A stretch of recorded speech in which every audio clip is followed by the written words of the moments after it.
Hello, I'm interested in buying a DVD player. Can you help me, as I don't know very much about them? Of course. We sell quite a range. Actually, we're doing a customer survey at the moment, so I wonder if I could fill in this form about you, and that will actually help me to advise you on the best DVD player for you. Oh, okay. First of all, your occupation. Student. Okay. Then, have you already got a DVD player? No, I've never had one before. Uh-huh. And how much do you think you want to spend on a player? I'm not sure, really, but I have got a budget. My friend said I should allow about £100, but I can't afford over £85, so that's what I'm working on. Mm-hmm. And do you watch DVDs very often? Depends what you mean by often. I don't know what the norm is. Is it about 2 a week? I suppose I watch 3 a month. That's enough for me. Yes. What sort of films do you like watching then?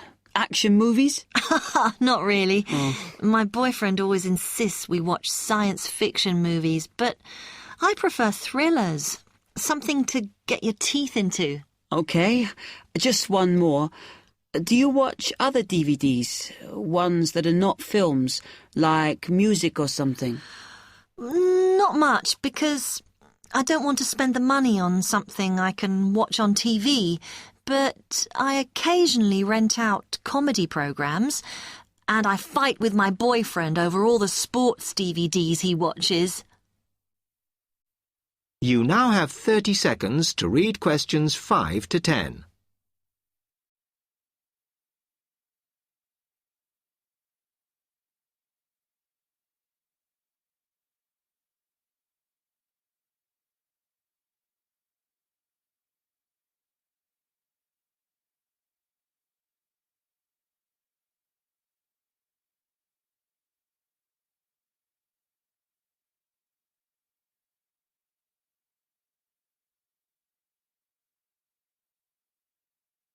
Okay, let me explain a bit to you about the DVD players that are in your price range. First, there's the DB30, which has only got basic features, but it is a bargain at £69. Now, all the DVDs come with an after-sales service that starts when the guarantee runs out. As it's so cheap, the DB30 comes with a limited after-sales service, as it only includes parts. You would have to pay for most of the repair. Seems okay. Then, a slight grade up from that is the XL643. This comes with an additional feature in that it has an extra button allowing you to record. That's quite useful. Oh, yes. That would mean spending less on DVDs to watch. Yes, so you'd make the extra money back on it that it costs. Let me see how much it is. Yes, that one's actually reduced at the moment from £79 to £71.99. Oh. I think it's worth the extra myself. And is that the same level of after-sales service as the other one? Well, you get a bit more for your money because what we're offering is a discount on labour. So you don't pay the full price if you have to call an engineer out. I see. Then the last one is this Tri-X24. It's a very good player, and you can use it to listen to your CDs as well as watch DVDs. It looks nice, but I bet it's expensive. No, it's not top of the range. Let's see. Yes, it's £94. But what you have to remember is that that includes insurance, so you don't have to pay extra for that. And it comes with a guarantee that's valid for 3 years, as opposed to the usual one. What do you think? Maybe. Section 2. You will hear a salesman giving information to house owners about an alarm system. You now have 45 seconds to read questions 11 to 20.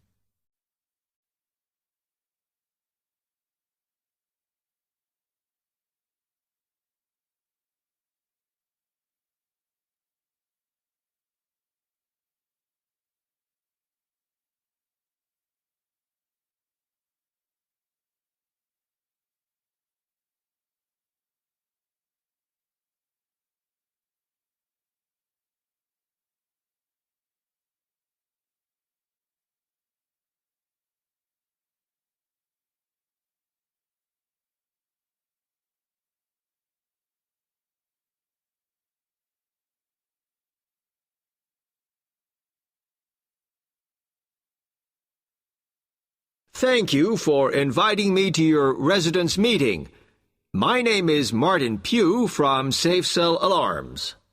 I'm going to explain a little bit about home security, and I hope you'll all feel a bit better informed, and perhaps that you will even purchase one of the alarms we sell. It is all too easy these days for people to break into our homes. Did you know that 25% of all burglaries are committed by burglars breaking and entering via the back door? Even though it is locked, it is still relatively easy for someone to gain entry. And there are parts of our house that we think are not vulnerable because they look inaccessible. But they're not. So, if you're trying to protect your home, you should make sure the top floor is covered by that protection, not just the ground floor. We believe that the only way to secure your property is by having an alarm fitted. Just having the alarm on the outside can put burglars off, and we also recommend that you warn them about the alarm.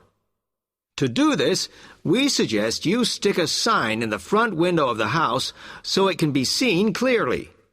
This alone should be enough to dissuade a burglar before they start. Now, our company has a range of alarms on offer, and I brought several along for you to see tonight. But let me just explain a few things about them. First of all of our alarms are highly visible.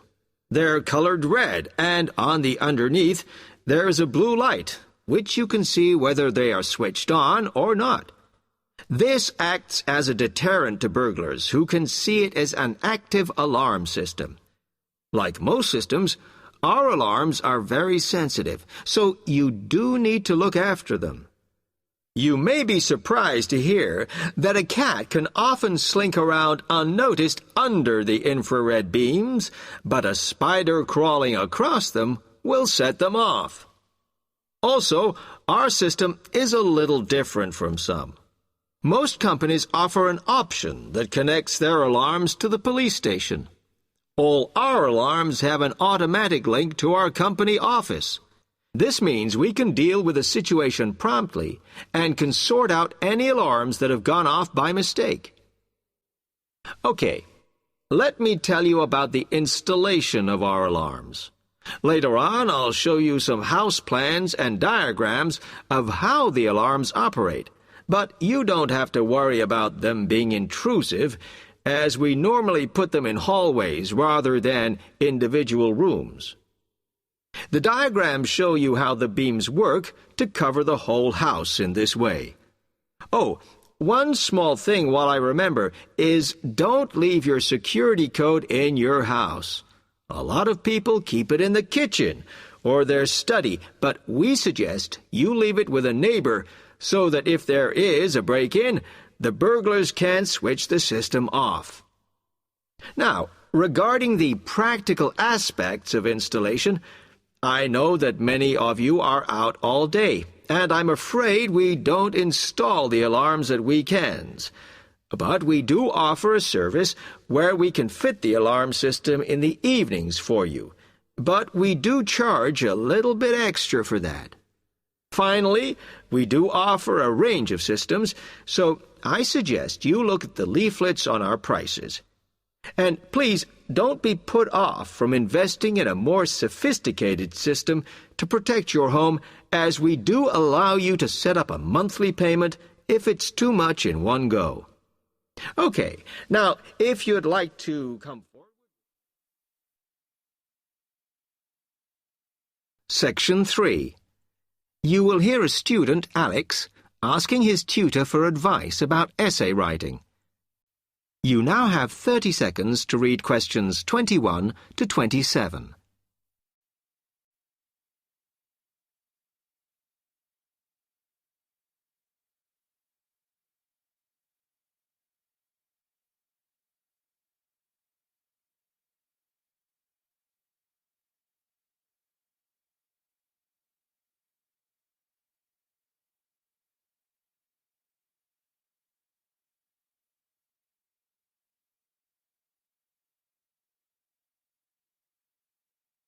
Hi, Alex. Come in. I gather you wanted some help with writing essays. Yes, I'm finding this first term difficult, and I'm worried about the assignments we have to do for January. Well, let me see if I can help. You shouldn't panic about it, because essay writing is a very straightforward process, really. What it involves is organising the information that you want to include. You shouldn't have more than you can easily manage within the word count. Make sure you haven't got too much or anything irrelevant. You need to look at that and work out what you need and what you don't need before you start. And then you just have to think about how you're going to put forward your argument. Oh, that sounds very straightforward when you put it like that.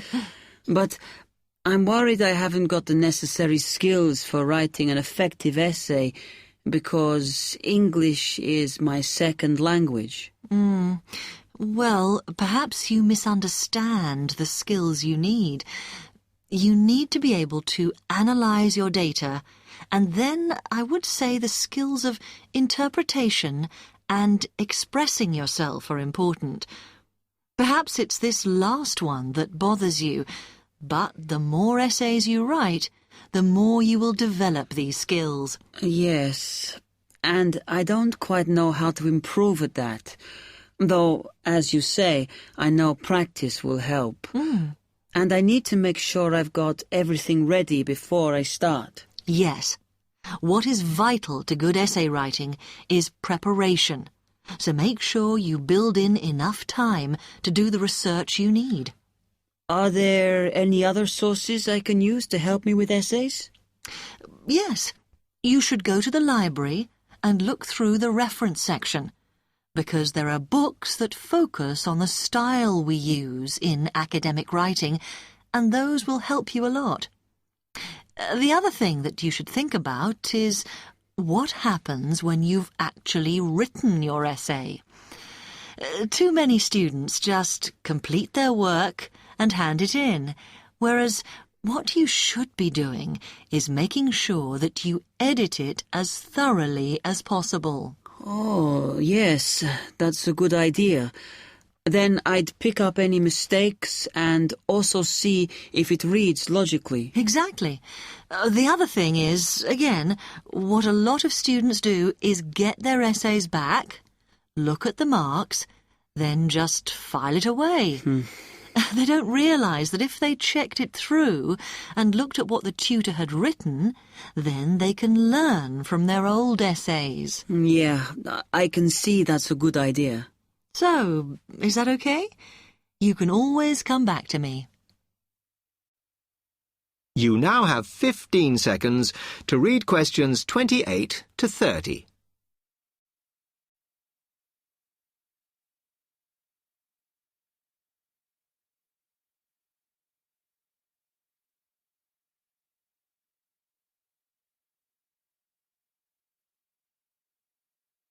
Actually, there were a couple of other things I wanted to ask you about essay writing. I had a few thoughts of my own about what I should do, such as really taking good notes when I'm reading, because that helps, doesn't it? I think it improves your knowledge rather than your actual writing. But one tip I can give you is to try and not read too much. Otherwise, you end up including irrelevant material in your essay. Remember to stay on task. Yes. Sometimes I have problems interpreting the questions correctly, or the whole question seems overwhelming to me. What I try to do is highlight the key parts and divide it into smaller chunks so I can manage it. Well, you might find it useful to break it down even further by making sure you understand all the words perfectly before you start. Things like assess or comment and such like. Yes, I see. Sometimes, after an objective analysis, the question actually asks you for a subjective opinion, but you must remember to support your arguments if that's the case. One final comment I can make is about using your own words. You must try to do this as far as possible. You're expected to summarize what you've read, not just string together a list of quotations. In fact, you shouldn't have too many. Just use them where it's really important. Okay, thanks. Do you read other students' essays when you've finished? No. Why? Is that a good idea? Well, you can confuse each other, so I'd advise against it. But it's up to you. Okay. Thanks very much for your time. Section 4. You will hear a tutor giving some business students instructions about a finance project. You now have 30 seconds to read questions 31 to 36.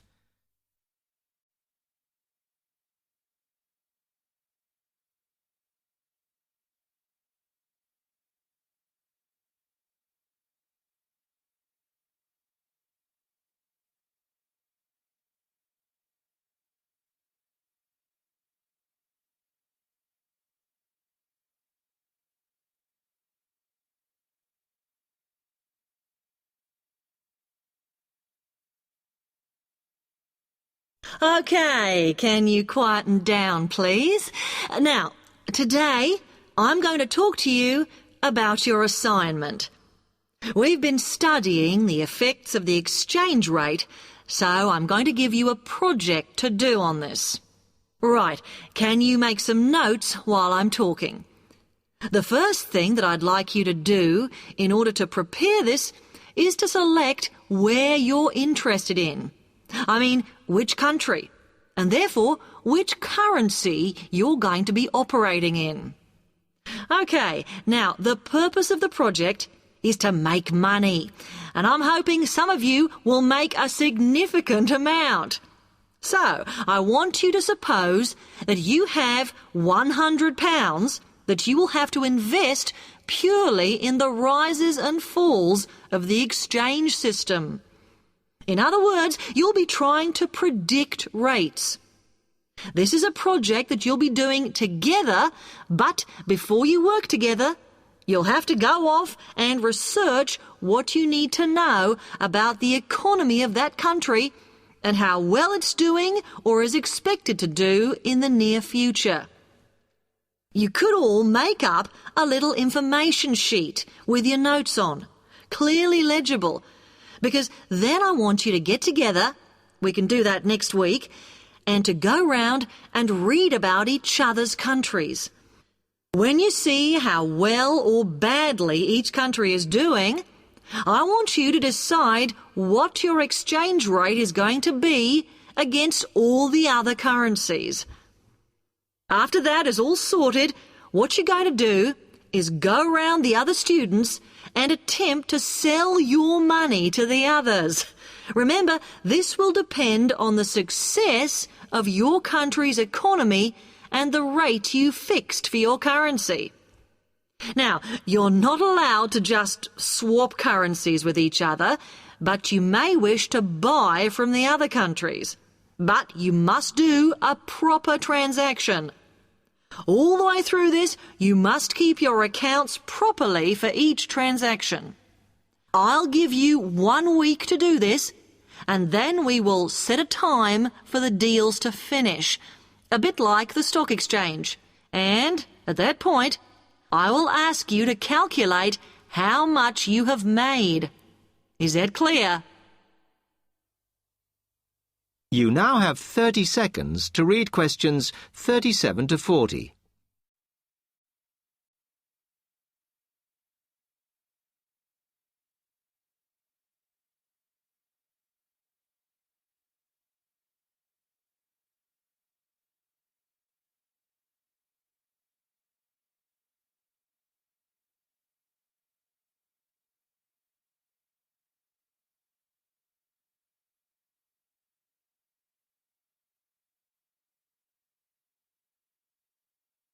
Okay, now before you begin that, there are a few things I want you to read up on to prepare.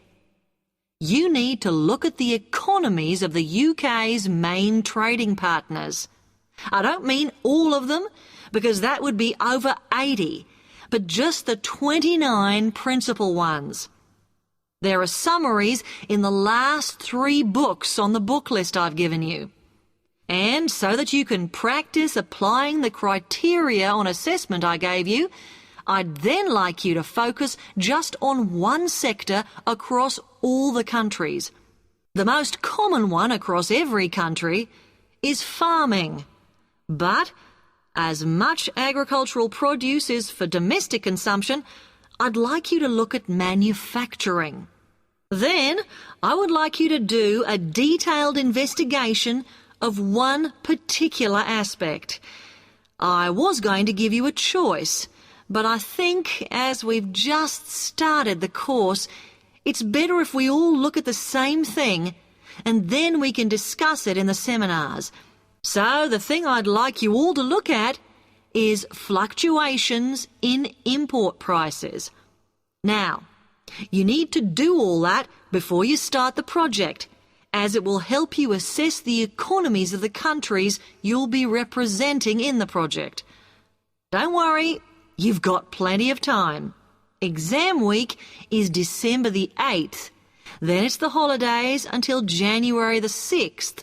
So I don't need the project in till